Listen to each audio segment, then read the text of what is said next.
नवीन वर्षात UPI payment, share market, ration card, गाडीच्या पार्ट्सपासून ते अगदी सोन्या चांदीच्या दरापर्यंत अनेक गोष्टी महाग होणार आहेत.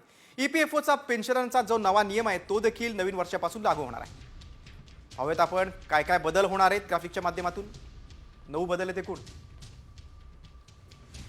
EPFOचा पेन्शनरसाठी नवा नियम लागू होणार आहे.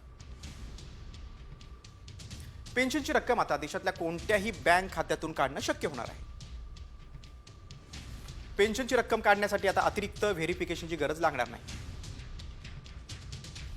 UPI 123 पेची पेमेंट मर्यादा आता 5,000वरून 10,000वर केली. स्मार्टफोन किंवा इंटरनेट नसले तरी देखील तुम्ही पेमेंट करणं शक्य होणार. सेन्सेक्स 50 आणि बँकेच्या मासिक एक्सपायरीमध्ये देखील बदल आहे. बघा, शेअर मार्केटच्या नियमांमध्ये देखील बदल आहे. दर आठवड्याला शुक्रवारी नव्हे तर आता मंगळवारी एक्सपायरी होणार. NSE इंडेक्सकडून निफ्टी 50 मंथली कॉन्ट्रॅक्टसाठी आता गुरुवारचा दिवस निश्चित. व्हॉट्सअप बंद होणार कारण जुन्या ऑपरेटिंग सिस्टीमवर व्हॉट्सअप आता चालणार नाही. Samsung Galaxy S3, Sony Xperia Z, LG Nexus 4, HTC One सारख्या मोबाईलवर व्हॉट्सअप बंद असेल.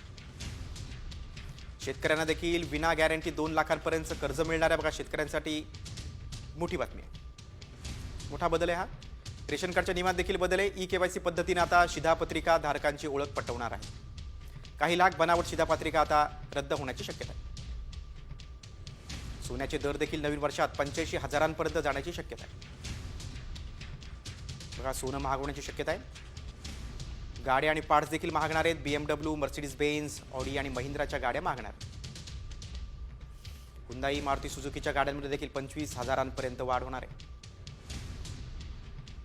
बाईक आणि कारचे पार्ट्स देखील महाग होणार आहेत.